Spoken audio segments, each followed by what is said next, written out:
Esta audiencia pública tiene en esta ocasión,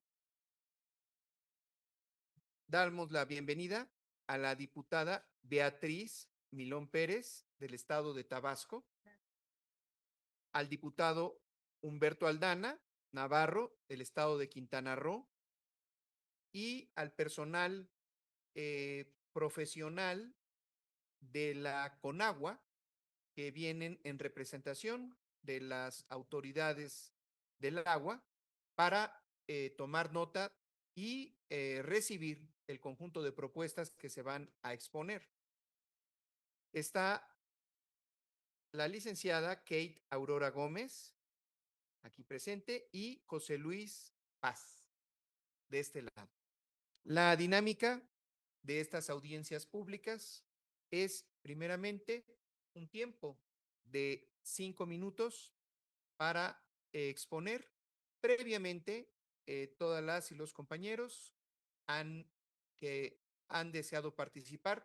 Estamos llevando a cabo 3 sesiones simultáneas, una por cada región del país. Esta corresponde a la región sur de nuestra nación y tenemos participaciones que se registraron anticipadamente en la plataforma, el micrositio de la Comisión de Recursos Hidráulicos, Agua Potable y Saneamiento, y que enviaron a su vez sus propuestas. Tenemos 2 participaciones presenciales que además son de las y los diputados que nos acompañan. El primer turno será para la diputada federal Millán Pérez Beatriz, cuya semblanza es la diputada Beatriz Millán Pérez, tabasqueña, es licenciada en Administración de Empresas. Su formación le ha permitido destacar en la gestión pública y la planeación estratégica. Ha impulsado proyectos de fortalecimiento institucional, transparencia y uso eficiente de los recursos públicos, además de promover acciones en favor del desarrollo sustentable y el derecho humano al agua. Su experiencia la respalda como una voz preparada para avanzar hacia una legislación hídrica moderna y equitativa. Le damos la bienvenida y la palabra. Muchas gracias.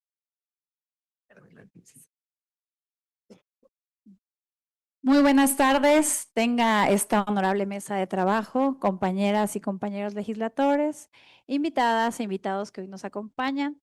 Como lo mencionó el diputado Gabriel, el día de hoy nos convoca a continuar con el segundo día de este Parlamento abierto, el cual pues tiene muchísima relevancia. Estamos hablando de la Ley General de Aguas y la Ley de Aguas Nacionales, la cual también es importante mencionar que hay que reconocer a nuestro coordinador, el doctor Ricardo Monreal Ávila, quien permitió que se llevaran a cabo aquí en el Congreso estos foros. Felicitar también a nuestra compañera, la diputada Elizabeth Cervantes, quien es la presidenta de la comisión, y un reconocimiento también a la zona sur que estamos representando hoy con el diputado Gabriel García Hernández. Muchísimas gracias. También a quienes nos acompañan de parte de Conagua, que siempre han mostrado mucho interés de escucharnos y de atender todas estas propuestas. El día de ayer escuchamos atentamente a maestros, a personas defensoras del agua y creo que este ejercicio es muy, muy importante para que esta ley nos represente a todos. Yo hice 3 reservas, de las cuales la primera, la que voy a comentar ahorita, pues bueno, también fue derivada de unas organizaciones que me buscaron, en las cuales pues ellas también quieren que se les reconozca en el trabajo que se va a llevar a cabo. Como tal, tener derechos, pero también obligaciones al cuidado del agua. Y entonces esas están plasmadas aquí en la propuesta que yo hice. Y también pues comentarles que comparezco con profundo respeto, pero también con la fuerza de estar del lado correcto de la historia, del lado del pueblo, del proyecto de nación que representa la Cuarta Transformación y del lado de Tabasco, mi tierra, mi agua, uno de los estados con mayor agua, con mayor bendición y del cual todavía tenemos que seguir aprendiendo mucho. Hoy discutimos un tema que no admite titubeos, la gestión, protección y garantía del agua para todas y todos. No estamos hablando de cifras técnicas ni de conceptos abstractos, estamos hablando de la vida misma, de la seguridad hídrica de nuestras comunidades, de la sostenibilidad de nuestro país y del respeto a la dignidad humana. Como diputada de territorio, conozco de primera mano la realidad de nuestras colonias, de nuestros pueblos. Conozco las familias que abren la llave esperando encontrar agua limpia, a los comités ciudadanos que se organizan para vigilar que no falte en sus hogares, a las personas que exigen con justicia que el Estado garantice este derecho y deje de convertir el acceso al agua en un acto de suerte o de resistencia.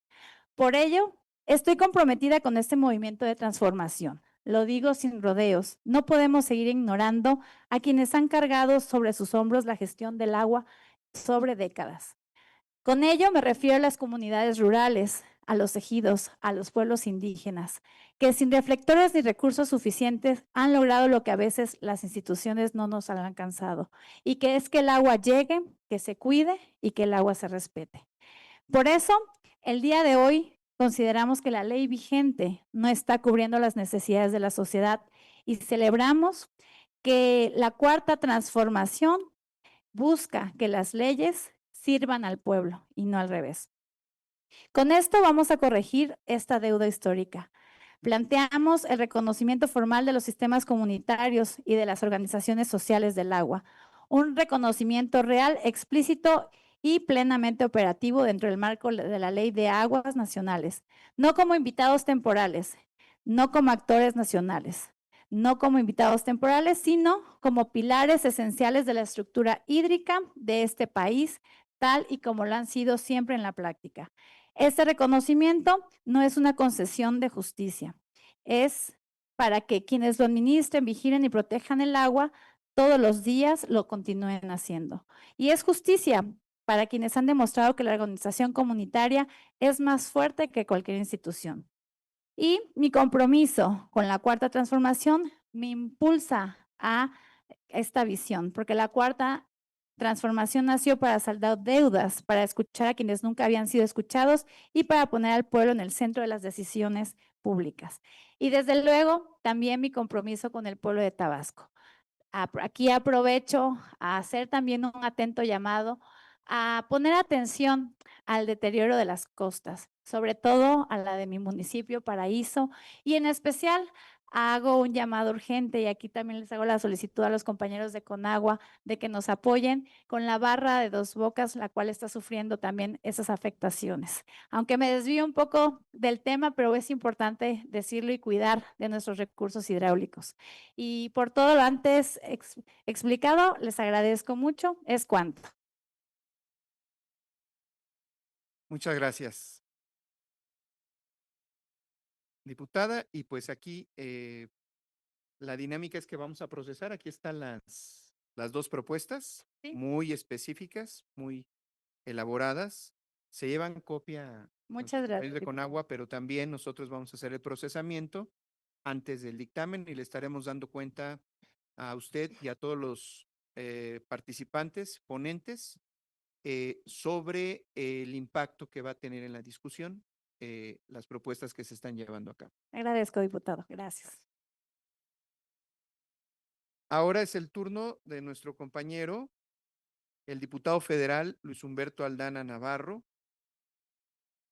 Como legislador local en el estado de Quintana Roo, el ahora diputado federal Luis Humberto Aldana Navarro impulsó y argumentó la postura del Congreso para renovar la concesión de Aguacán, para revocar, discúlpenme, la concesión de Aguacán en diversos municipios de Quintana Roo. Sus acciones principales fueron liderazgo desde el Congreso, como presidente de la Junta de Gobierno y Coordinación Política del Congreso del Estado de Quintana Roo, encabezó los esfuerzos que culminaron en la aprobación unánime del decreto 195 en diciembre de 2023, cuyo objetivo era revocar una extensión de la concesión otorgada a Aguacán en 2014 y recuperar el control estatal del servicio de agua, señalamiento de irregularidades sustentó la acción del Congreso al exponer dos irregularidades graves en el decreto de 2014 que extendía la concesión hasta 2053. Le dejamos la palabra a nuestro compañero federal.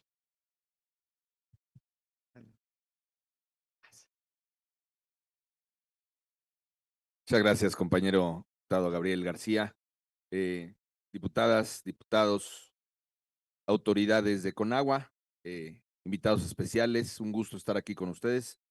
Un honor poder participar, ya que como parte de nuestras obligaciones legislativas y este firme propósito de enriquecer la iniciativa de reforma a la Ley de Aguas Nacionales propuesta por la Presidenta de la República, Claudia Sheinbaum Pardo, me permito dar a conocer las siguientes propuestas en materia de rendición de cuentas, combate a la corrupción, saneamiento, seguridad jurídica, interoperatividad y fortalecimiento institucional. Estas propuestas se concentran en 5 ejes básicos. El primero de ellos, el empoderamiento ciudadano y la rendición de cuentas, porque esta propuesta pretende trasladar al poder de la opacidad en la que por lo regular eh, eh, eh, se conducían los trabajos de las instituciones, ahora ya dentro de esta cuarta transformación con otra ética, a la transparencia, y esto permite empoderar a la ciudadanía con herramientas de vigilancia reales, aprovechando algunas de las reformas que hicimos en materia de transparencia, y de este modo se hace pública la información sobre el desempeño, sanciones e inhabilitaciones. Esto será en el artículo 32. Se permite a colectivos, periodistas y académicos cruzar datos y evidenciar incumplimientos en el caso que mencionaba mi compañero Gabriel García de Aguacán, la ciudadanía habría tenido acceso a los indicadores de eficiencia. Esto viene en la propuesta, en el mismo artículo, fracción 4, al historial de sanciones en el mismo artículo, fracción 3, y a la estructura accionaria de la concesionaria en el artículo 30, fracción 12ª, construyendo un caso técnico y jurídico sólido para exigir la revisión y revocación del título por parte de la ciudadanía. En el segundo eje, que es acerca de la creación de un mecanismo ágil y automático contra la corrupción, el marco legal crea un cerco anticorrupción automatizado. Esto significa una condena firme por delitos ambientales o corrupción basadas en el artículo 29 bis 3 y 5 bis. Activa directamente la extinción de la concesión y la inscripción en el padrón de inhabilitados. Esto en el artículo 30 bis, en el párrafo 1. Esto evita la discrecionalidad política y los largos procesos burocráticos que en el pasado permitieron, y es el proceso en el que está inmerso Aguacán, esta compañía privada de manejo de aguas y de alcantarillado, de agua potable y alcantarillado en el norte de Quintana Roo, permitían a los concesionarios problemáticos como este mencionado operar indefinidamente a pesar de las fallas y sospechas, e incluso la cancelación del servicio, que va en contra de la Constitución, que establece el agua como un derecho. El sistema se convierte en un juez de este modo implacable en cuanto a tener datos y no en cuanto a depender de las influencias externas. El tercer rubro sería la disuasión y limpieza del sector. La inhabilitación por plazos prolongados, es decir, de 5 a 15 años, que establecemos en el artículo 30 bis 1 y en la fracción 2 de ese artículo, y la exigencia de una ordenada constancia de no inhabilitación para nuevas solicitudes en el artículo 30 bis, fracción 9, actúan como poderosos elementos e impide que las mismas personas o empresas bajo otro nombre o estructura sigan obteniendo concesiones. Esto, pues, literalmente limpia el sector al excluir actores de mala fe y permite el fomento de la participación de operadores serios y comprometidos que puedan competir en este sentido, ¿no? En cuanto a la seguridad jurídica, que es el siguiente rubro, para el Estado y los usuarios, se establecen causalidades claras, objetivas y basadas en registros como la inhabilitación planteada en el artículo 29 bis 5 fracción décima, en la cual indica que al Estado se le dota de un fundamento legal irrefutable para actuar. Frente a un concesionario como Aguacán, la autoridad ya no depende únicamente de la voluntad política, sino que tiene la obligación legal de proceder a la extinción del título una vez que se acreditan las causales, protegiendo así el interés público y el derecho humano al agua de la población. Finalmente, en este quinto rubro, que es la interoperabilidad y fortalecimiento institucional, se pretende que la conexión del registro con el Sistema Nacional Anticorrupción, sería en el artículo 30 bis fracción octava, se transforme la gestión del agua en un asunto de seguridad nacional. Esto aísla el problema, deja de permitir que sea un problema aislado de una dependencia y lo convierte en un eje transversal de la política de integridad del Estado, permitiendo así la persecución efectiva de delitos complejos como el lavado de dinero y entre otros vinculados a las concesiones del agua. En conclusión, este paquete normativo no solo responde a un caso como el emblemático de Aguacán en Quintana Roo, por sus abusos, el incumplimiento en el abasto y el absurdo de poder seguir operando a pesar de estar siendo sujeto a un proceso claramente sólido, sino que está diseñado para prevenir futuros aguacanes en el país. Cierra las puertas a la impunidad, abre las ventanas a la transparencia y construye un nuevo paradigma donde el manejo del agua se rija por la rendición de cuentas y el interés público, no para favorecer intereses particulares o de grupos políticos, ni lucrar arteramente con un derecho humano, el único de estos, los derechos humanos, con carácter vital e insustituible para la vida misma. Así que por mi parte, dejo estas consideraciones y es cuanto. Les agradezco mucho. Gracias.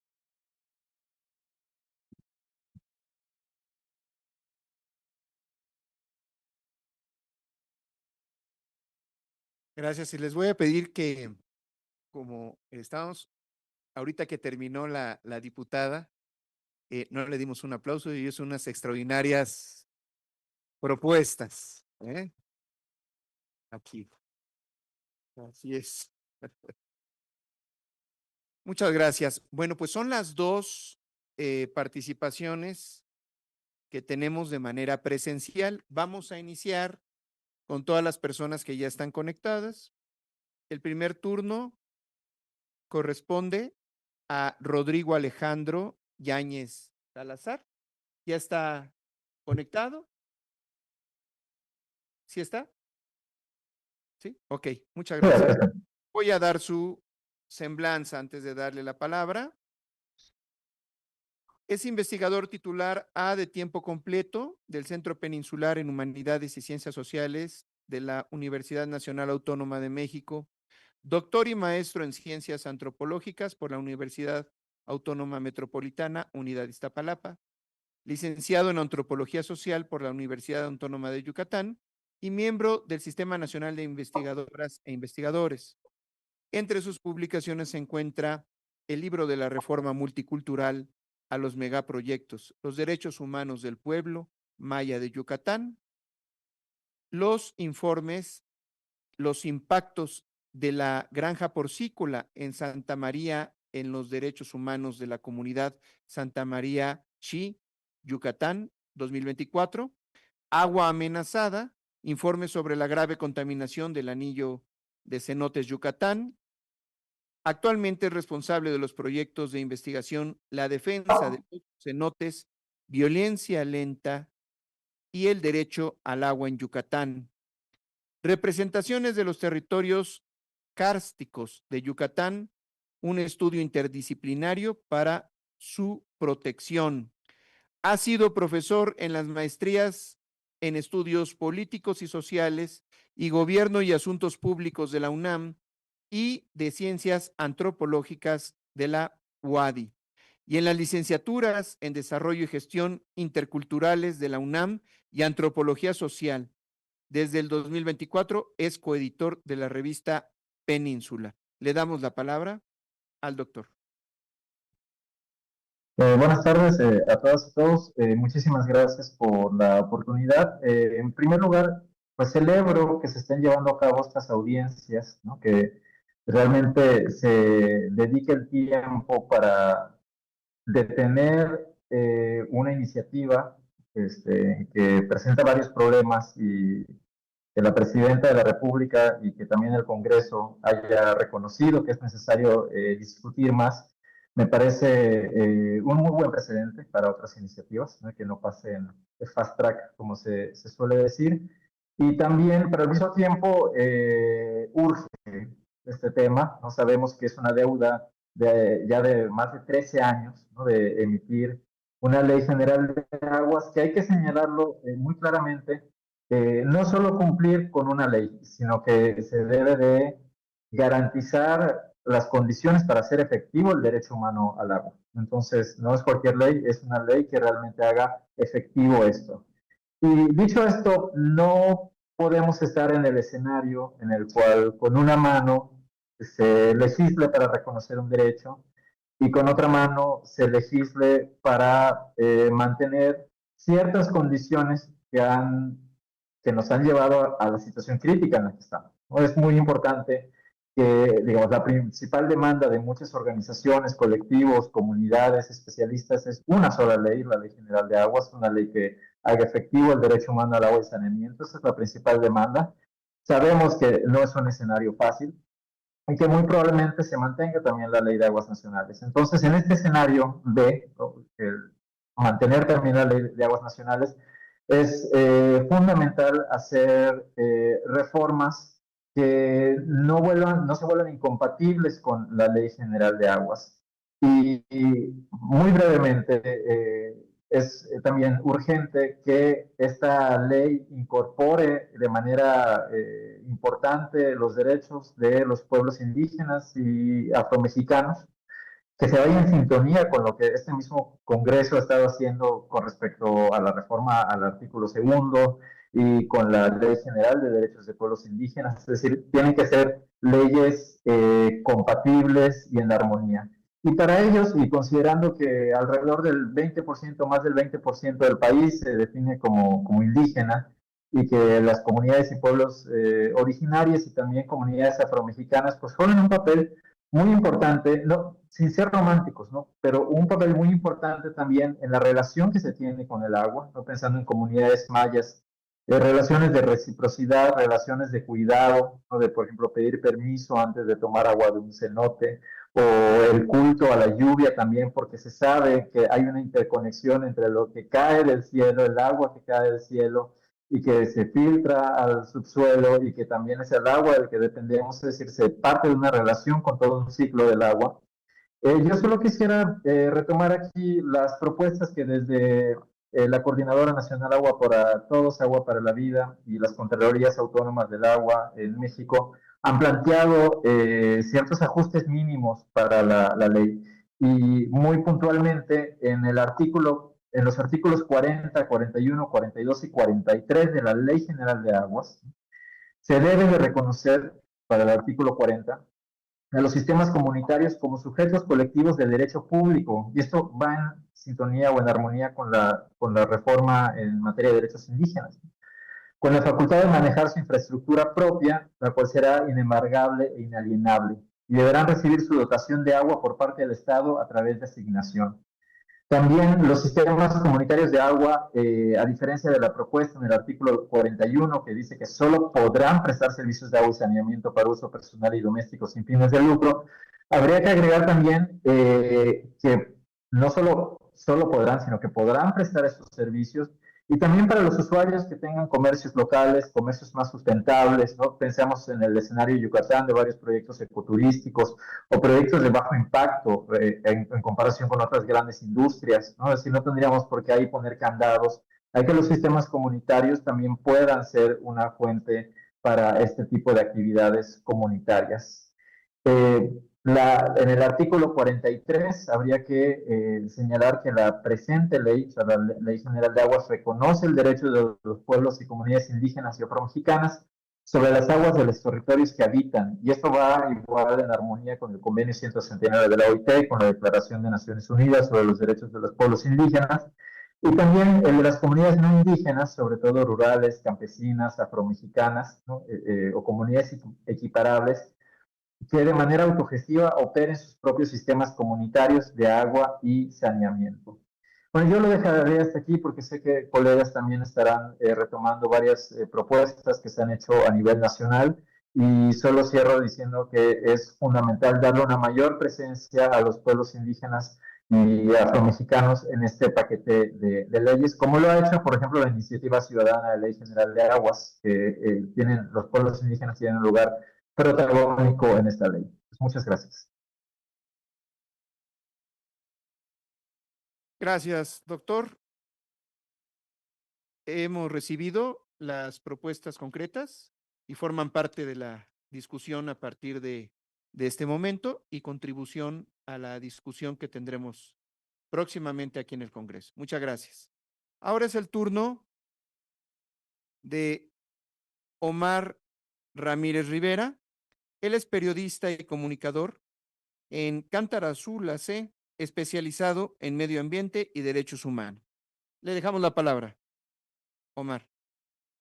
Muy buenas tardes a todas y a todos. Antes que comenzar esta exposición, me gustaría agradecer el espacio, al igual que el compañero que me antecedió, Rodrigo.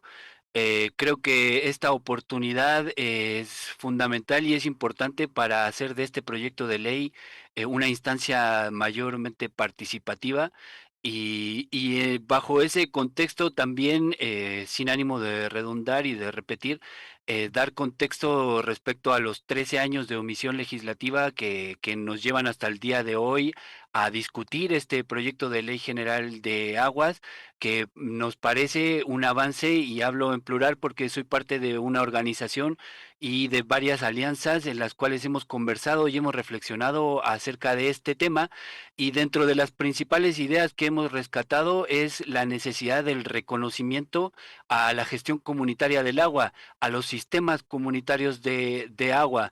Y sí celebramos y reconocemos también que este proyecto de ley los menciona y los nombra, tal cual como lo dijo el compañero, en los artículos de 40, 41, 42 y 43. Sin embargo, estamos conscientes de que ese reconocimiento tiene que ser un poco más amplio para lograr que sea efectivo en la práctica. Estamos hablando de organizaciones comunitarias que prestan estos servicios históricamente. No es un invento y no es una ilusión, es algo que sucede ya en la práctica.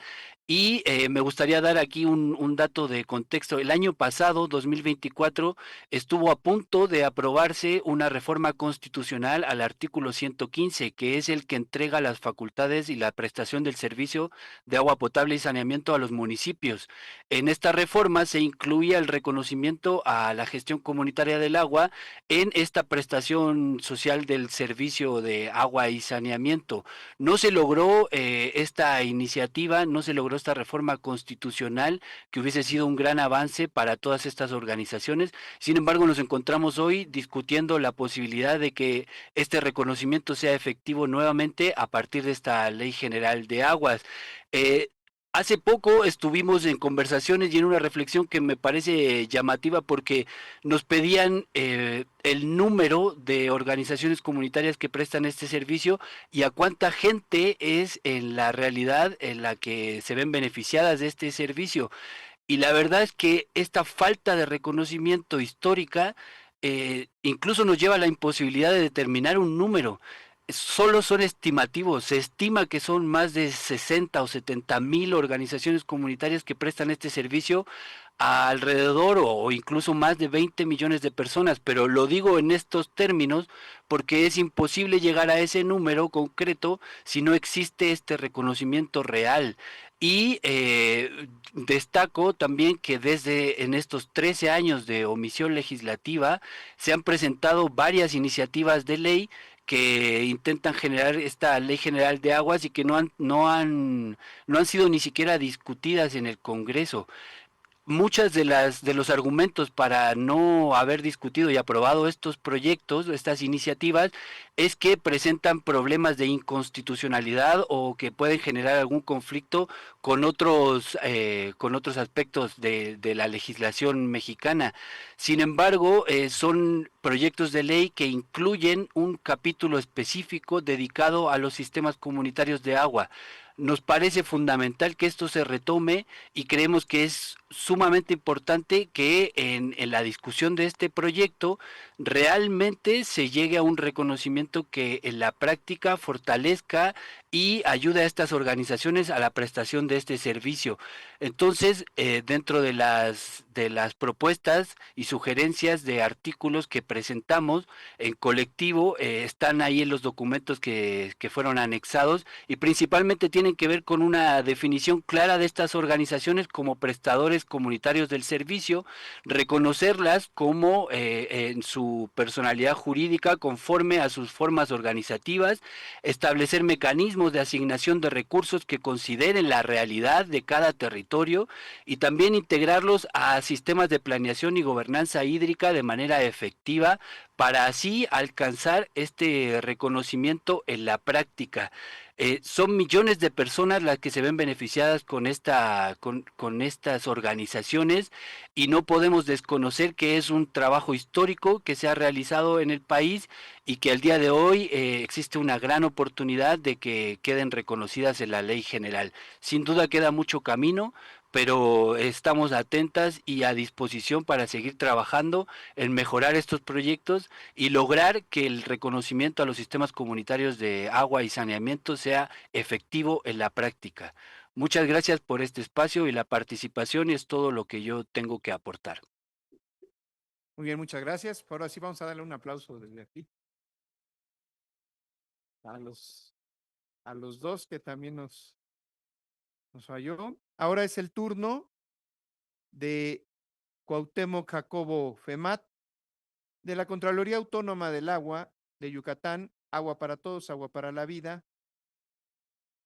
Él es ingeniero y maestro por el Instituto de Mecanización y Electrificación de la Agricultura, Yarkov, en la URSS, activista acompañando comunidades con conflictos socioambientales y cofundador del Consejo Ciudadano por el Agua de Yucatán y de la Contraloría Autónoma del Agua del mismo estado. Le dejamos la palabra, Cuauhtémoc. Sí, gracias por la invitación, gracias por esta gran iniciativa y ese trabajo titánico que está llevando a cabo esta comisión a su cargo, diputado Gabriel. Nosotros creemos que para que los pueblos y comunidades puedan tener agua, se requiere desmontar de este modelo de gestión de extracción y desecho que actualmente se mantiene la Ley de Aguas Nacionales. México requiere una nueva legislación que no solo reconozca este derecho humano al agua y al saneamiento, sino también empodera a quienes históricamente han sido sus guardianes, y son estos operadores de los sistemas comunitarios de agua potable, y de manera fundamental a los que se encuentran en comunidades y pueblos afroamericanos. Este texto de la iniciativa del Ejecutivo, si bien reconoce la existencia de estos sistemas comunitarios, lo reduce a una figura administrativa sin personalidad jurídica fuerte y tampoco sin facultades amplias. Nosotros proponemos para los artículos 40, 41 y 43 una redacción para robustecer esta figura. Ahorita se hablaba de una cantidad de 60, 70 mil sistemas comunitarios a nivel nacional. Bueno, pues también hay fuentes que hablan de hasta 80,000 sistemas a nivel nacional. Entonces, esta propuesta para fortalecer la gestión comunitaria y pudiéndola hacer congruente con los derechos fundamentales, va un poco así, ¿no? Reconocer los sistemas comunitarios de agua como sujetos colectivos de derecho público con la facultad de manejar su infraestructura propia, la cual será inembargable e inalineable y deberán recibir su dotación de agua por parte del Estado a través de una asignación. Deben estar en posibilidad de recibir financiamiento público previo cumplimiento de requisitos que pueden ser publicados en el reglamento de esta misma ley. Los sistemas comunitarios de agua podrán prestar los servicios de agua y saneamiento para uso personal y doméstico sin fines de lucro y para los usuarios que también tengan comercios locales con el fin de que se pueda garantizar el derecho humano al trabajo de estos trabajadores. Estos sistemas comunitarios de agua y saneamiento, deben pues tener todas las prerrogativas también y los derechos que están plasmados en otros convenios internacionales como 169 de la Organización Internacional del Trabajo. ¿Cuál es la justificación para esta propuesta? Esta modificación legislativa es vital para garantizar la justicia hídrica en México, transformando a las comunidades de meras gestoras toleradas a actores claves en la política hídrica nacional bajo 5 pilares irrenunciables. Uno es el reconocimiento de la autonomía y de la libre autodeterminación de los pueblos. El reconocimiento como sujetos colectivos de derecho público es un acto de justicia histórica y de respeto a la autonomía. Eleva estos sistemas a una personalidad jurídica robusta para defender el derecho humano al agua de sus miembros de forma autónoma. Al facultarlos para manejar su propia infraestructura, se valida su capacidad histórica de autogestión, garantizando una provisión del servicio adaptada cultural y geográficamente, más eficiente y menos burocrática que cualquier modelo centralizado. Otro pilar importante es el blindaje patrimonial y la protección financiera. Al declarar la infraestructura inembargable e inalineable, blinda el patrimonio comunitario de la especulación y el riesgo financiero, asegurando la continuidad del servicio frente a cualquier intento de privatización. Además, el acceso al financiamiento público es esencial para la modernización de la infraestructura, permitiendo a las comunidades adoptar tecnologías de saneamiento y de conservación del ciclo del agua que son cruciales para la sostenibilidad a largo plazo. Otro de estos pilares es la integración de derechos humanos, como lo es agua. Decimos siempre que el derecho humano al agua tiene transversalmente o le pega a otros derechos humanos, y en este caso es el trabajo. La propuesta de permitir el servicio a comercios locales vincula directamente el derecho humano al agua con el derecho humano al trabajo. En las comunidades rurales, el pequeño comercio es la base del sustento familiar, así como la agricultura. Esta medida de justicia social asegura que el acceso al agua sea un soporte para la vida digna y la economía local, evitando que la ley condene a la precariedad a los habitantes de las zonas más vulnerables. Finalmente, el tema de la supremacía del marco indígena. La adición de lo que menciona el artículo 43 es un pilar fundamental de respeto al ordenar que los sistemas indígenas y afroamericanos tengan todos los derechos que se mencionan también en el artículo 2 de la Constitución Política de los Estados Unidos Mexicanos. En conclusión, honorables legisladores, legisladoras, aprobar esta modificación es hacer justicia, es reconocer que la gestión comunitaria no es un servicio subsidiario, sino una forma legítima y prioritaria de autogobierno del agua. Es un paso decisivo de la retórica constitucional a la justicia hídrica efectiva en todo el territorio nacional. Gracias.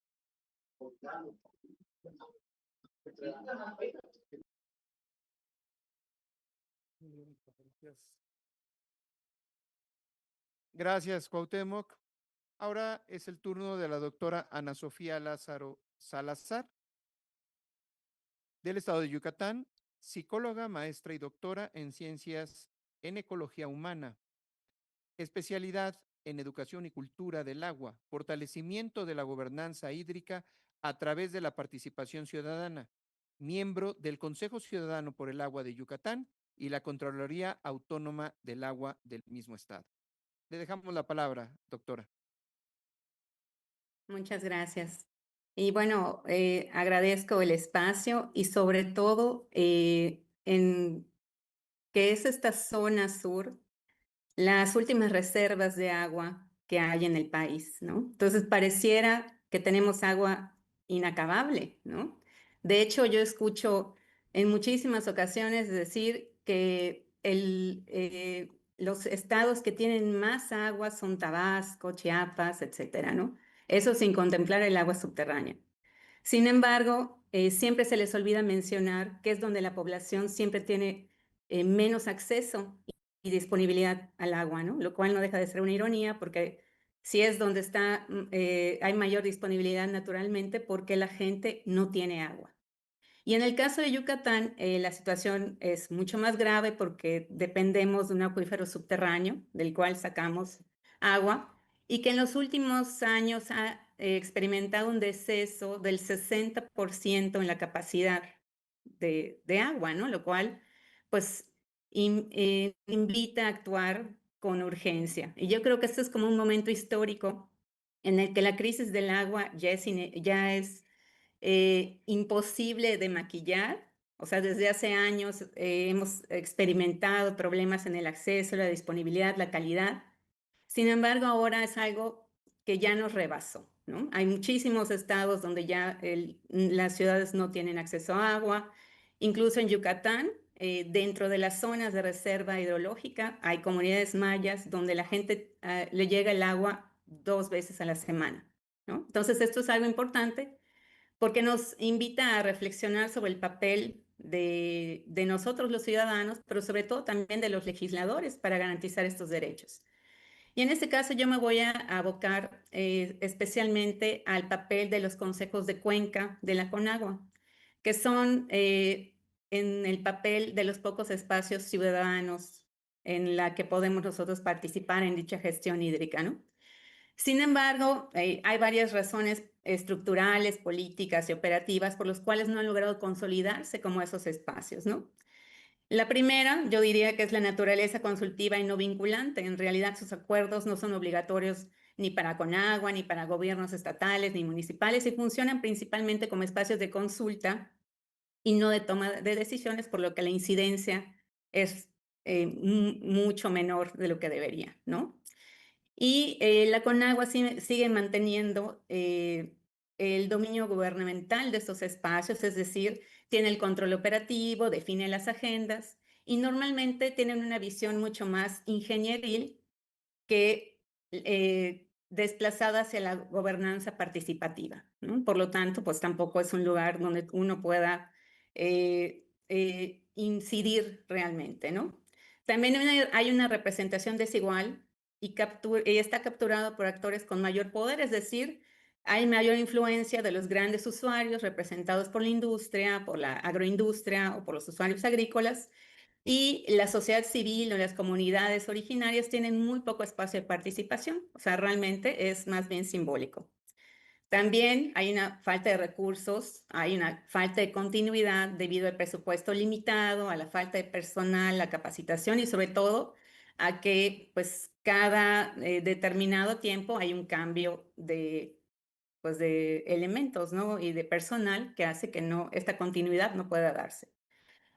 Y en realidad también hay una cultura ciudadana donde apenas estamos empezando a participar en esta gestión y esto es muy limitado porque a veces las personas ni siquiera reconocen que tienen la capacidad de participar.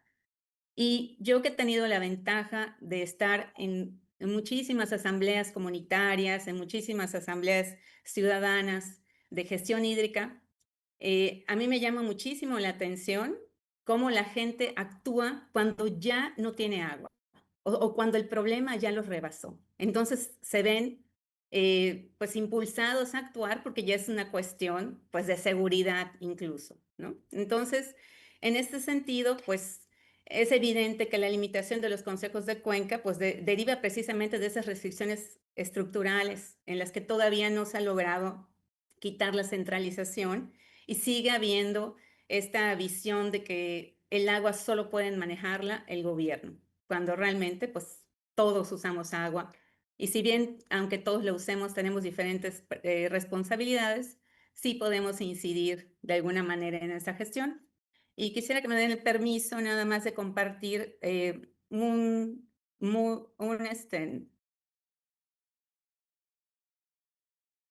texto muy puntual que es importante señalar, porque, por ejemplo, dicen que estos consejos de cuenca, en la iniciativa, estos consejos de cuenca en los que ya expliqué sus fallas estructurales, van a tener a su cargo el auxilio a la comisión en la vigilancia de los aprovechamientos de aguas superficiales y subterráneas, mediante la definición de los procedimientos para la intervención de los usuarios y sus organizaciones en el marco de la presente ley y sus reglamentos, ¿no? Y yo me pregunto, pues, ¿cómo van a vigilarlo si la mayor parte de estos grandes usuarios son parte del Consejo de Cuenca, ¿no? Entonces, allá hay como una limitación importante, ¿no? También algo que nosotros proponemos es que estos consejos de cuenca realmente se vuelvan unos consejos regionales, porque urge una mayor participación ciudadana, especialmente de los pueblos originarios, porque la mayor parte de las fuentes de agua siguen a su cuidado, y de la ciudadanía organizada, porque eso favorecería fortalecer la vigilancia en que verdaderamente se aproveche el agua tanto superficial como subterránea, las descargas, que en el caso de Yucatán, pues tenemos graves problemas de contaminación en el acuífero, y eso se debe que principalmente el acuífero subterráneo kárstico no está protegido por la ley. Es decir, un acuífero de naturaleza kárstica tan vulnerable por sus condiciones de permeabilidad no está contemplado en la ley y tampoco en la nueva iniciativa. Y esa es una falla de la que se han aprovechado los grandes usuarios para descargar aguas residuales sin ningún tipo de tratamiento. Y eso es algo que tendríamos que supervisar mejor. Y también que estos consejos regionales tengan la capacidad de recibir y revisar informes de los organismos de cuenca sobre inspecciones, sanciones, recaudación y volúmenes recuperados. Que esto es una información que no está, digamos, no es tan transparente o que no es tan fácil el acceso a las mismas, ¿no? Y eso pues no podemos nosotros tomar decisiones si no tenemos datos que verdaderamente sea una foto de la realidad, ¿no? También debería tener la capacidad de recomendar sanciones administrativas o remoción de directivos cuando la sobreextracción, falta de recaudación o contaminación se originan por acciones u omisiones de los organismos de cuenca. Que yo creo que si nosotros no identificamos los delitos del agua como delitos contra la salud, vamos a seguir perpetuando este modelo en el que las grandes industrias contaminan, enferman pueblos, y no hay nada que les obligue a mitigar y reparar el daño. Simplemente se les cobran multas. Doctora. Sí, sí, ya para terminar, bueno, esto era nada más unos ejemplos. Existe una falta sostenida de recaudación por aprovechamientos y permisos. Hay un ejemplo ahí muy concreto del 2023. Y bueno, en realidad, pues es importante enfocarnos más bien no solo en el cobrar multas, sino reparar y mitigar los daños ocasionados por las fallas en la gestión hídrica. Gracias. Muchas gracias, doctora. Ahora es el turno de Ulises Jacinto Ponce, de Cántaro Azul, proveniente del estado de Chiapas, experto en desarrollo comunitario y gestión de proyectos sociales, liderazgo en derechos humanos y sostenibilidad. Le dejamos la palabra.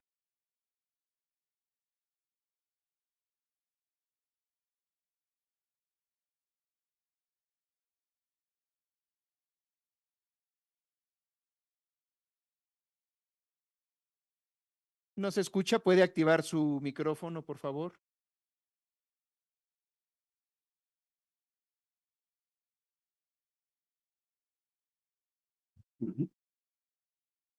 le Ahora regresa. sí me escuchan. Ok. Bueno, como les decía, y no se escuchaba, esta presente presentación va dirigida hacia todas aquellas o reconociendo a todas aquellas personas que desde su territorio se encargan de asegurar el cumplimiento del derecho humano al agua desde su organización local. Les hablo desde la experiencia de trabajar directamente en el campo con comunidades que históricamente han sido rezagadas, comunidades que gestionan el agua con alta organización y superando retos de toda índole, con costos accesibles a su realidad y con frecuencia sin los ingresos suficientes para sostener sistemas complejos o realizar mantenimientos preventivos. El reconocimiento legal de los sistemas comunitarios en esta ley es un avance fundamental, pero para que este derecho se materialice de facto es indispensable que la ley integre mecanismos concretos de fortalecimiento desde el Estado. Por ello, con base a un análisis minucioso de las propuestas presidencial a la reforma de la Ley General de Agua, propongo estos 3 ejes base de acción estratégicos con algunas modificaciones precisas y más que nada reconociendo que la gestión comunitaria se hace desde aportaciones locales y trabajo comunitario sobre saberes tradicionales básicos, técnicos básicos y tradicionales, y bueno, con un reconocimiento limitado o inexistente hasta ahora. Muchos de estos sistemas, como muchos sabemos, son a partir de comités que se establecen por un periodo aproximado de 1 año. Es decir, hay una alta rotación, hay falta de pago a las personas que se encargan de proveer, y con esto, pues las bajas capacidades técnicas o conocimientos técnicos, la limitación de los recursos y también algunos retos que se presentan directamente en sus áreas donde ellos viven, afectan todo el aseguramiento de la calidad del agua, ¿no? Entonces, este primer eje que propongo es la protección tangible de fuentes de agua con incentivos directos. Las comunidades históricamente han protegido manantiales, humedales y zonas de recarga, pero este trabajo vital no recibe un apoyo financiero. La ley promueve soluciones basadas en la naturaleza, pero no las conecta con quienes la ejecutan. Entonces, la propuesta concreta es modificar el artículo 23 para establecer explícitamente mecanismos de financiamiento que incluyan pagos de servicios ambientales y que prioricen a las comunidades que protegen y vigilan sus fuentes de agua. Esto se convierte en un principio, en una política accionable y proporciona una fuente de financiamiento estable para su sostenibilidad. Hay que tener en cuenta que muchos de estos sistemas comunitarios, como lo mencioné, funcionan sin pago por la prestación de servicios para los operadores. Un segundo eje es de la ciencia y la tecnología con destinatarios claros y alianzas territoriales, ya que existe una brecha entre la investigación del INTA, el Instituto Mexicano de Tecnología del Agua, y las necesidades reales en el territorio. La tecnología debe de ser apropiada, de bajo costo y de fácil mantenimiento. La propuesta concreta sería modificar el artículo 35 para dar un mandato específico al INTA en donde se priorice el desarrollo y la transferencia de tecnologías para sistemas comunitarios, incluyendo manuales para captación, desinfección y monitoreo participativo. Además, la ley debe de mandatar que las investigaciones se realicen en alianzas con universidades y centros de investigación estatales para asegurar que el conocimiento sea adecuado al contexto local y permita un acompañamiento técnico robusto desde la base. Un tercer eje es el impulso al saneamiento seco como una alternativa viable y prioritaria, ya que en muchas comunidades con escasez hídrica severa, el saneamiento convencional con agua no es una opción. Sin embargo, la definición legal actual en esta ley, en el apartado que aborda saneamiento, excluye alternativas como el saneamiento seco. La propuesta es modificar la definición décima del artículo 4 para ampliarla e incluir explícitamente sistemas alternativos que no requieren agua o que cierren el ciclo de nutrientes. Esto permitirá que el INTA, la Secretaría de Salud y otras dependencias generen protocolos, manuales, estudios técnicos y propuestas concretas para transferencia de tecnologías que son necesarias para implementar el saneamiento seco de manera segura y generalizada, donde sea la única opción o por decisión propia de las comunidades opten por integrarlo. A manera de conclusión, la evidencia en terreno nos muestra que las soluciones más cercanas a la mirada local son con frecuencia las más eficientes y sostenibles.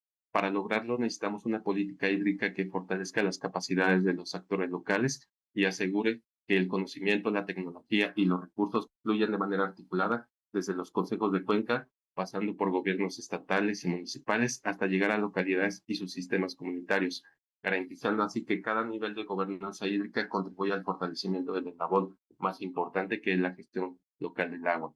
Esto solo se conseguirá generando conocimientos y tecnologías y recursos específicos. Por ello, también propongo dotar de personalidad jurídica a los sistemas comunitarios para que puedan acceder a recursos y firmar convenios, reconocer la figura municipal de organismos operadores público-comunitarios para crear un puente vital de acompañamiento desde los municipios y asegurar que los proyectos ejecutivos y la infraestructura nueva cuenten con un monto destinado a un fondo de mantenimiento por al menos 10 años, garantizando su permanencia a través del seguimiento de los sistemas comunitarios.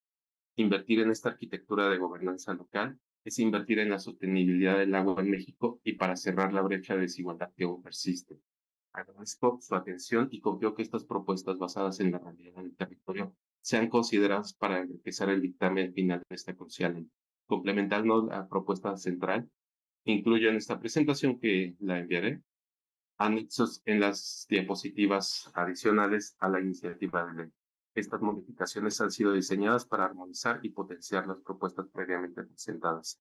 El agua se cuida entre todos, el futuro se construye en comunidad. Muchas gracias. Muchísimas gracias. Y pues damos la bienvenida a la presidenta de la Comisión de Recursos Hidráulicos, Elizabeth Cervantes. Le damos un aplauso.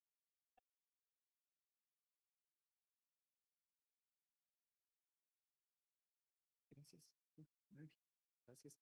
Y también le damos bienvenida a nuestro querido diputado proveniente del estado de Veracruz, que también nos acompaña, de Poza Rica, ¿verdad? Sí, es. Maestro.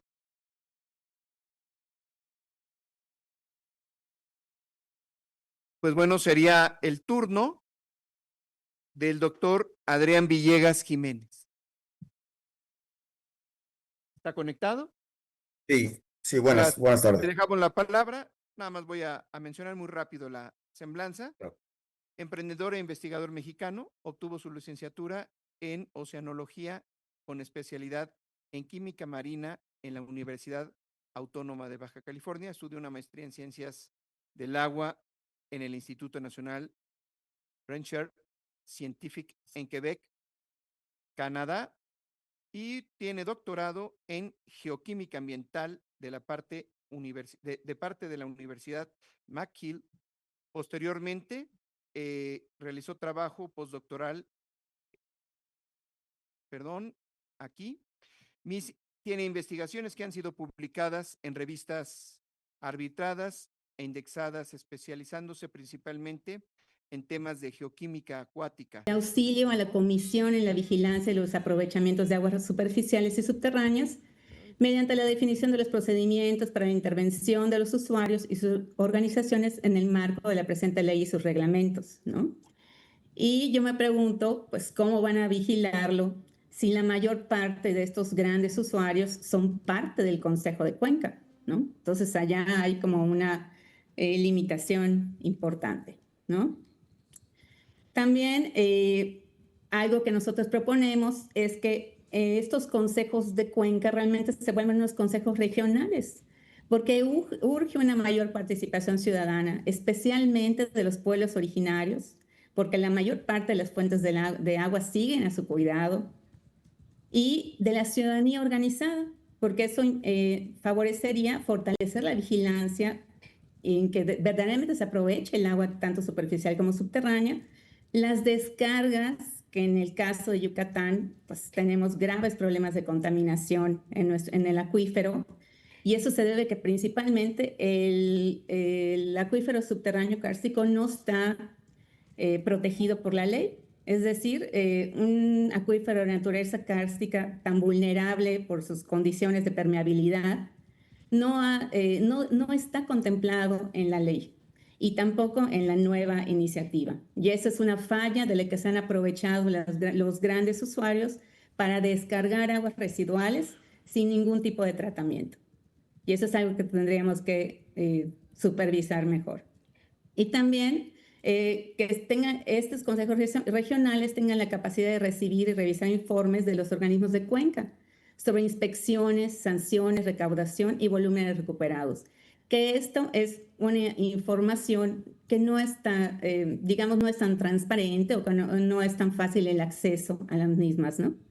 Y eso pues no podemos nosotros tomar decisiones si no tenemos datos que verdaderamente sea una foto de la realidad, ¿no? También debería tener la capacidad de recomendar sanciones administrativas o remoción de directivos cuando la sobreextracción, falta de recaudación o contaminación se originan por acciones u omisiones de los organismos de cuenca.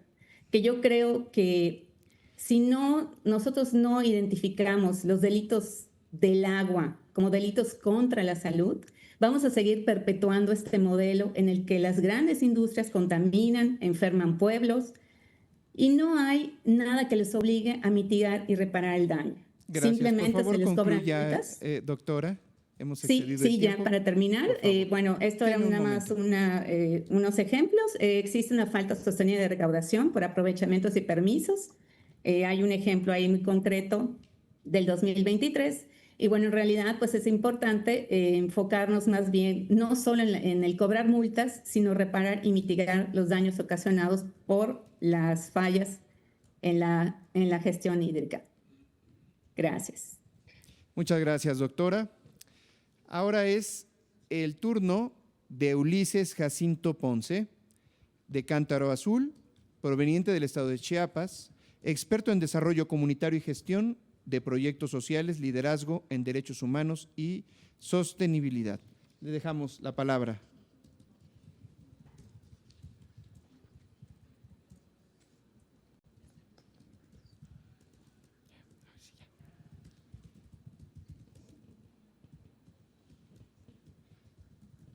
¿No se escucha? ¿Puede activar su micrófono, por favor?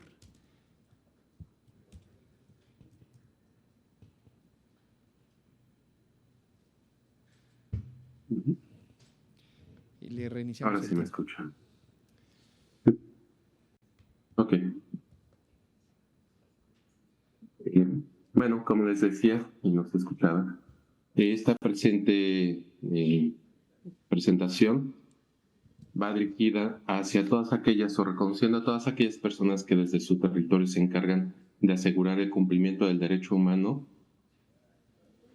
al agua desde su organización local. Les hablo desde la experiencia de trabajar directamente en el campo con comunidades que históricamente han sido rezagadas, comunidades que gestionan el agua con alta organización y superando retos de toda índole, con costos accesibles a su realidad y con frecuencia sin los ingresos suficientes para sostener sistemas complejos o realizar mantenimientos preventivos. El reconocimiento legal de los sistemas comunitarios en esta ley es un avance fundamental, pero para que este derecho se materialice de facto es indispensable que la ley integre mecanismos concretos de fortalecimiento desde el Estado. Por ello, con base a un análisis minucioso de las propuestas presidencial a la reforma de la Ley General de Agua, propongo estos 3 ejes base de acción estratégicos con algunas modificaciones precisas y más que nada reconociendo que la gestión comunitaria se hace desde aportaciones locales y trabajo comunitario sobre saberes tradicionales básicos, técnicos básicos y tradicionales y, bueno, con un reconocimiento limitado o inexistente hasta ahora. Muchos de estos sistemas, como muchos sabemos, son a partir de comités que se establecen por un periodo aproximado de 1 año.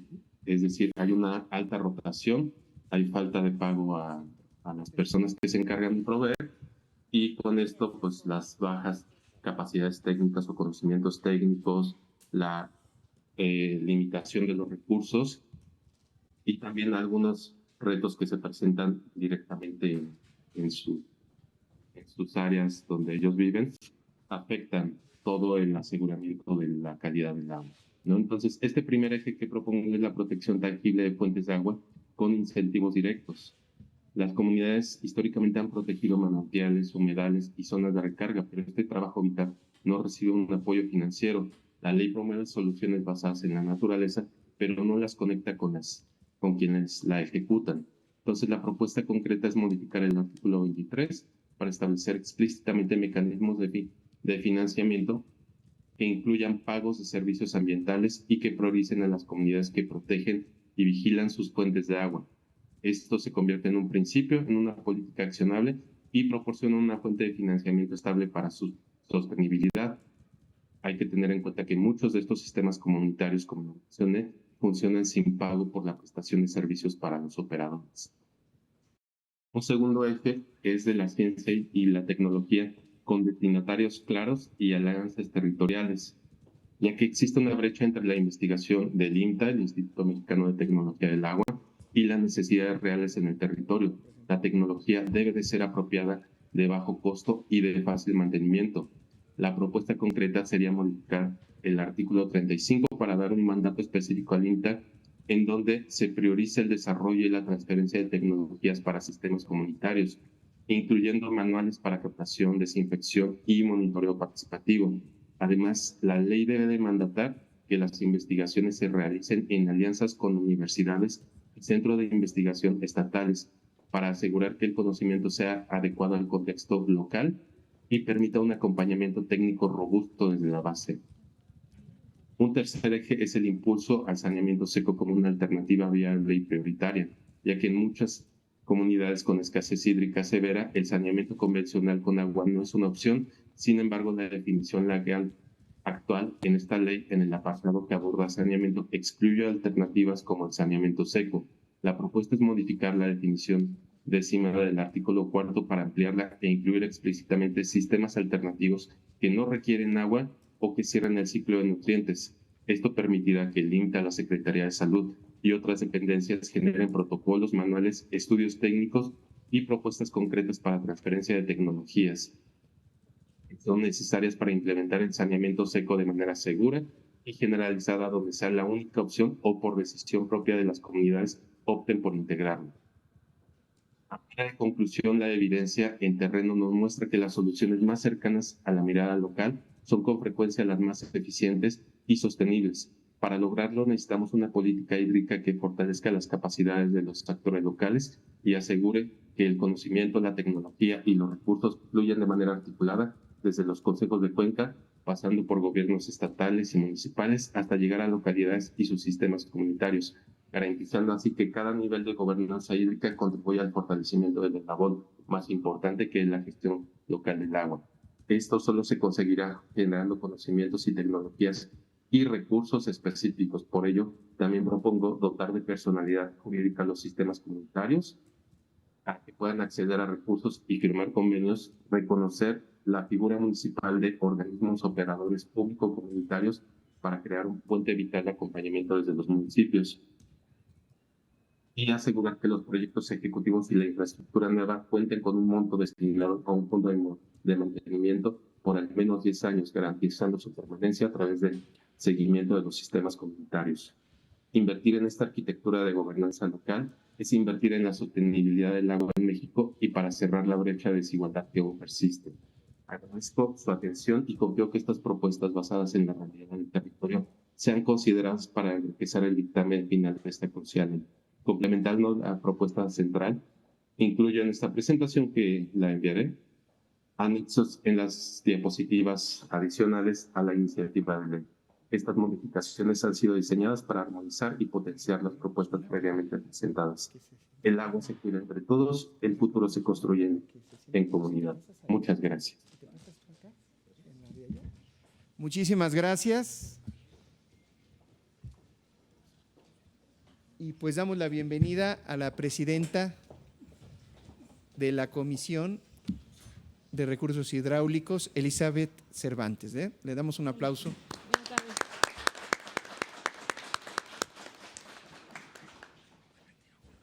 Gracias. Sí, muy bien. Gracias. Y también le damos bienvenida a nuestro querido diputado proveniente del estado de Veracruz, que también nos acompaña de Poza Rica, ¿verdad? Así es, Poza Rica. El maestro.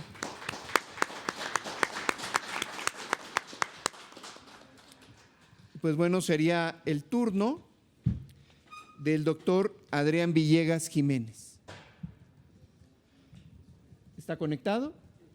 Sí, Gracias. buenas Le tardes. dejamos la palabra. Nada más voy a mencionar muy rápido la semblanza. Claro. Emprendedor e investigador mexicano, obtuvo su licenciatura en Oceanología con especialidad en Química Marina en la Universidad Autónoma de Baja California. Estudió una maestría en Ciencias del Agua en el Instituto Nacional Rancher Scientific en Quebec, Canadá, y tiene doctorado en Geoquímica Ambiental de parte de la Universidad McGill. Posteriormente, realizó trabajo postdoctoral, tiene investigaciones que han sido publicadas en revistas arbitradas e indexadas, especializándose principalmente en temas de geoquímica acuática, contaminación marina y conservación arrecifal. Desde hace 14 años tiene actividades profesionales que se han enfocado en la investigación y consultoría científica, tanto para el sector público como el privado. Actualmente es presidente y socio fundador de la empresa base científica tecnológica White Rock Research and Consulting, la cual ofrece servicios de consultoría e investigación, promueve el desarrollo de productos con aplicaciones medioambientales y diseña proyectos basados en modelos de negocios enfocados en la protección del medio ambiente y la conservación de los recursos naturales. Le dejamos la palabra, doctor. Sí, muy buenas tardes a todos. Gracias por la oportunidad y a todos los que hicieron posible este espacio. Sí, miren, son muchas nuestras preocupaciones. Yo trabajo para la iniciativa privada, aunque tengo una formación científica, pero sobre todo yo soy miembro del recientemente creado Comité de Cuenca de Cozumel. Yo vivo en la isla de Cozumel, en Quintana Roo. Y de hecho me parece muy pertinentes tanto algunas de las palabras del diputado que representa Quintana Roo que inició esta sesión, como de la doctora Sofía Lázaro Salazar. En particular retomo de la doctora el tema de la disponibilidad media de agua, que es una ficción, eso que se publica pues, periódicamente en los estudios técnicos de la Conagua. Los estudios para medir la disponibilidad media de agua en las cuencas no son llevados a cabo de acuerdo a la norma y son, en el mejor de los casos, estimaciones semicuantitativas. Entonces hay que revisar eso y también hay que considerar que gran parte del agua, en particular del sureste, está contaminada por desarrollos insostenibles, por granjas porcícolas, etcétera. Pero bueno, más allá de eso, también quiero retomar de la doctora el tema de los consejos de cuenca y lo voy a vincular con el tema que quería exponerles hoy. Efectivamente, los consejos de cuenca ni tampoco los comités de cuenca son vinculantes. Es decir, que no tenemos realmente dientes de ningún tipo. Y eso es algo realmente, pues, que es frustrante para alguien como nosotros, que no recibimos un centavo por participar en ellos y no nos interesa recibirlo en cambio de poder participar y tener voz. Y sí la tenemos, pero no hay ningún efecto. En nuestro caso, desde el 2023 se creó el Comité de Cuenca en Cozumel y pues no ha servido realmente de nada. No hemos tenido ningún eco, tenemos una planta de tratamiento de aguas residuales que está contaminando áreas naturales protegidas federales, tenemos una contaminación del manto freático, etcétera, y pues bueno. Pero más allá de eso, retomo el caso que les quiero venir a presentar. El problema que yo he detectado que en el tema jurídico, ese es por donde hay que empezar. Hay que tener más dientes. Y uno de ellos sería convertir a los consejos, los consejos de cuenca yo los desaparecería. Yo más bien integraría comités de cuenca bien sólidos a nivel local. Yo coincido con la doctora que los consejos de cuenca están de alguna manera representados de manera sesgada por sectores empresariales, políticos y ONGs que tienen también esos mismos fines. Entonces yo los desaparecería y haría vinculantes los comités de cuenca, porque esos ya se ubican a nivel local. Hay que ir localidad por localidad, cuenca por cuenca. Y en ese espíritu, yo lo que propongo en particular es que existe una figura, mira, constitucionalmente, de acuerdo al artículo, ahorita no lo recuerdo, pero la Constitución dice que los municipios, el artículo 115, los municipios tendrán a cargo las funciones y servicios públicos en lista varios. El primero es agua potable, drenaje, alcantarillado, tratamiento, disposición de aguas residuales. La realidad es que eso no ocurre, porque la realidad es que los municipios se desvinculan de sus responsabilidades a través de los organismos operadores estatales, ya sean privados o públicos. En el caso de Huacán, que mencionó el diputado, efectivamente es una robadera ahí, es un nicho de corrupción, pero también lo es el organismo operador estatal que se llama CAP en Quintana Roo, que es la Comisión de Agua Potable y Alcantarillado. Ninguno de los dos está haciendo su trabajo, pero en gran medida es culpa de que no es vinculante la responsabilidad que debe de asumir el gobierno municipal para asegurar que puede garantizar ese derecho al agua, humano al agua, que es constitucional. Entonces, ¿qué es lo que proponemos? Proponemos que se haga obligatoria, a pesar de que existe en particular en la Constitución del Estado de Quintana Roo, en la figura de junta técnica, que es básicamente la representación del gobierno municipal con el organismo operador, ya sea, por ejemplo, Aguacán o CAPA, no se ejerce. No existe ninguna junta técnica que haya sido instalada en el estado de Quintana Roo. Entonces, eso se tiene que hacer por ley, pero tiene que venir desde la Ley General de Aguas o desde un nivel más alto para que lo cumplan. ¿Por qué? Porque de otra manera, los gobiernos municipales lo que hacen es desvincularse. Ellos dicen, no, pues ve y habla con el organismo operador cuando hay un problema de suministro de agua o un problema de contaminación de agua, de manto freático, áreas naturales protegidas, etcétera. Lo primero que hay que hacer es que esa ley, esa nueva ley o leyes tienen que garantizar y tienen que forzar, obligar a los gobiernos municipales a volver a asumir su responsabilidad constitucional de garantizar esos servicios a nivel municipio. Y para eso hay varias figuras. De hecho, en la Constitución del Estado de Quintana Roo ya existe, ya dicen cuáles son las responsabilidades, ya dicen cómo se debe de desarrollar. Sin embargo, no se cumple, porque como digo, repito, yo como miembro del Comité de Cuenca lo he solicitado en numerosas veces en las sesiones del Comité de Cuenca para que se instale la Junta Técnica, al menos de Cozumel, y hasta el momento seguimos esperando, nos dejan en visto. Entonces, creo que es súper importante porque, nuevamente, si se descentraliza esa responsabilidad y se lleva a nivel estatal, ahí entre el gobernador o gobernadora y presidente o presidenta municipal se andan pasando la bolita y se complica aún más cuando está un organismo operador privado, que desde mi punto de vista no deberían existir, sino son simplemente públicos. Entonces, para eso ya hemos compartido a este comité pues una propuesta muy particular, basada, de hecho, inspirada en lo que ya existe en el papel en la ley del Estado Soberano de Quintana Roo en materia de agua potable y alcantarillado, y pensamos que eso puede ayudar a corregir ese tipo de gobernanza, de mal gobernanza que existe actualmente. Eso, por otra parte, esa representación de las juntas técnicas es, como les digo, es un diálogo entre el gobierno municipal y el representante del organismo operador, pero ahí es donde los comités de cuenca, si se convierten en vinculantes, en órganos auxiliares vinculantes, podrían tener peso y podrían tener dientes, porque ellos deberían asesorar al presidente municipal y vigilar que se cumpla ese derecho al agua, humano al agua. Para ello, se tiene que incluir en esa ley que, aparte de que sean obligatorias la instalación de esas juntas técnicas en cada municipio y que se muestre prueba de la instalación, es que también se emitan anualmente, en el primer trimestre del siguiente año del ejercicio del que se reporta, reportes de la gestión hídrica detallados de cuáles son los montos de inversión, qué infraestructura se construyó, cuáles son los rezagos, cuáles son los planes de inversión para los próximos años, etcétera. Todo eso se habla en los comités de cuenca, de todo eso se habla en los consejos de cuenca. Nada queda realmente por escrito y no hay reportes que se transmiten. Y también se tiene que proteger de manera digital y física. O sea, todos esos reportes y todos esos documentos se tienen que proteger, se tienen que entregar, yo diría que probablemente a la CONAGUA, pero también al gobierno del estado. Y se tienen que también duplicar porque de repente se queman o se inundan los lugares donde tienen los archivos que ya luego los consideran muertos. Se tiene que tener una prueba digital y física de esos reportes anuales de gestión hídrica a nivel municipal que deben de haber sido entregados también al grupo asesor. En este caso yo propongo al comité de cuenca de cada municipio, revisados, incluso consultados antes de que se publiquen y pues bueno, de alguna manera aprobados también.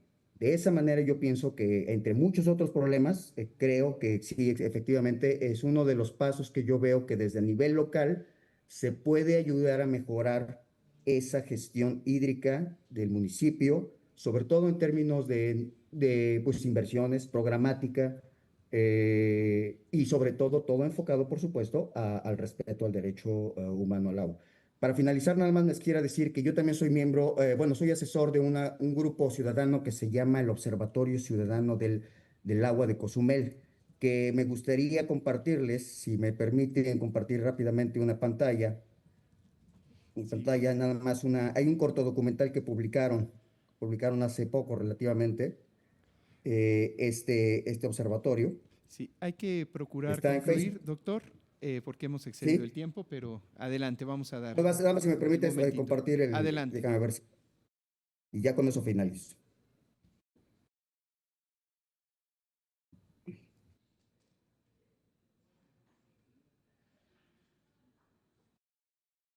Aquí está. Ese es el código de cuadros para el enlace. Quien quiere consultar este corto documental que se llama El Paraíso en Riesgo, es el caso de la planta de San Miguelito de planta de tratamiento de aguas residuales San Miguelito en Cozumel, que es la municipal, la única que existe en la isla, y toda la problemática detrás de su rezago en infraestructura, la falta de inversión y pues también algunos temas incluso hasta de corrupción.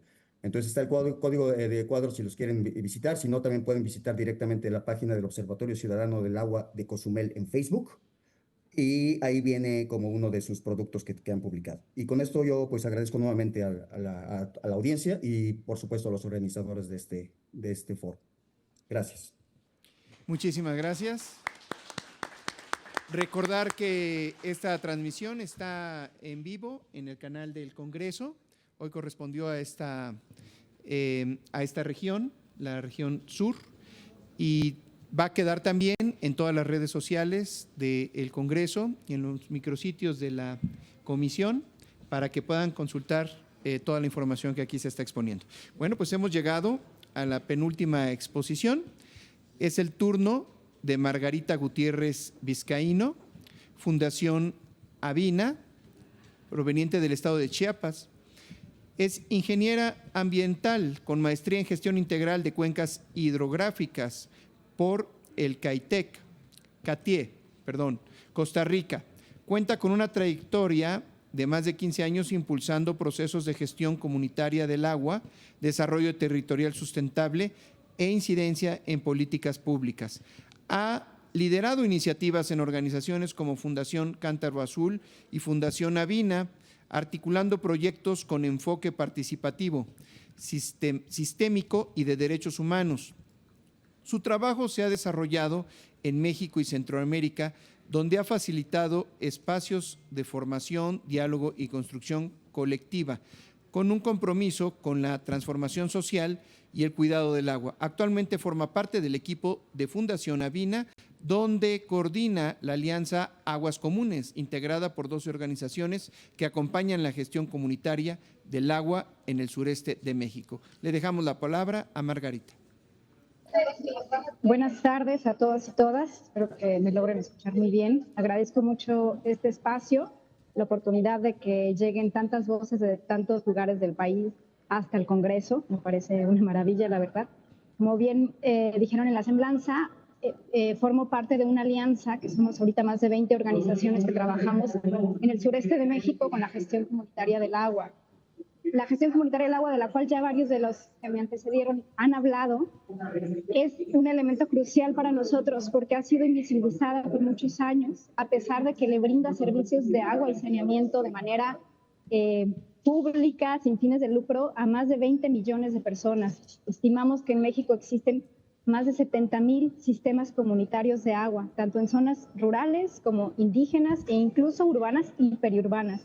Entonces es un sector de la población que ha sido históricamente invisibilizado y por eso en esta ocasión nos da mucho gusto que la iniciativa del Ejecutivo ya la esté reconociendo. Sin embargo, hay algunas cosas que nos gustaría precisar para que este reconocimiento sea mucho más efectivo. Desde la Alianza queremos aclarar que nuestra posición siempre ha sido por tener una sola ley, una ley general que agrupe todo el tema de las concesiones, de la administración del agua y la prestación de los servicios y el derecho humano al agua y el saneamiento. Pero entendemos que ahorita el contexto no es ese Entonces, de todas maneras, sumamos nuestra voz y nuestra mirada para construir lo mejor que se pueda.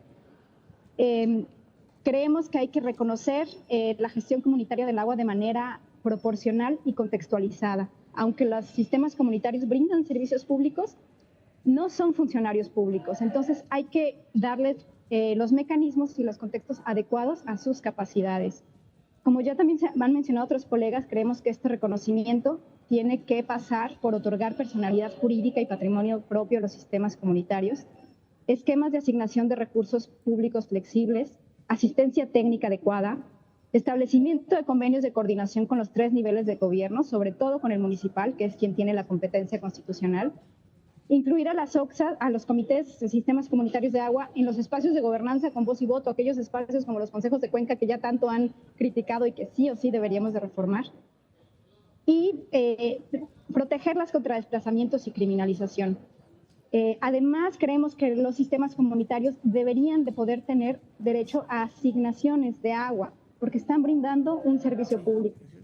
Como varios de los colegas, enviamos también una serie de propuestas con los articulados que deberían de ser reformados de manera muy precisa y agradecemos infinitamente que puedan ser retomadas nuestras propuestas. Hasta aquí voy a dejar. Muchísimas gracias. Muchas gracias.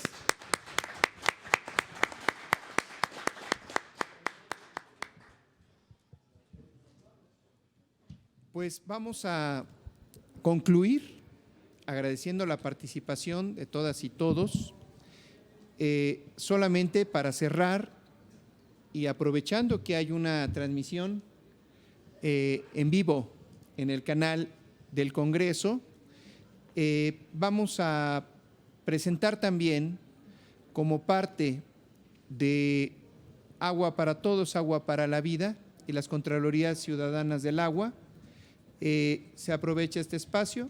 Ellos realizaron como ciudadanas, ciudadanos organizados en todo el país foros de parlamentos ciudadanos que el pasado sábado, por conducto de un servidor, hicieron entrega de un conjunto de resolutivos que tiene que ver con 12 temas importantes y alrededor de 32 propuestas de modificación del actual proyecto de ley.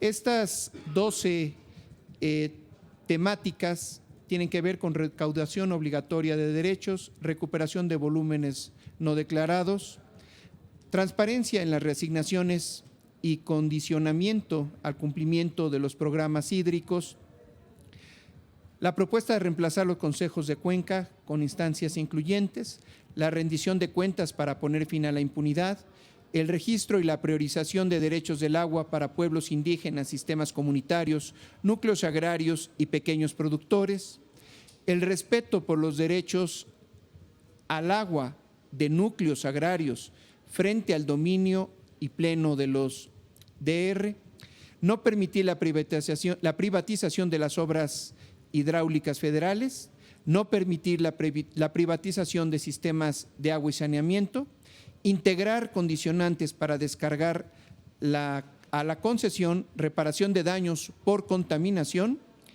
y vigencia máxima y no extinción de títulos relacionados con el derecho humano al agua, no permitir concesiones para depósito o residuos mineros en cauces federales.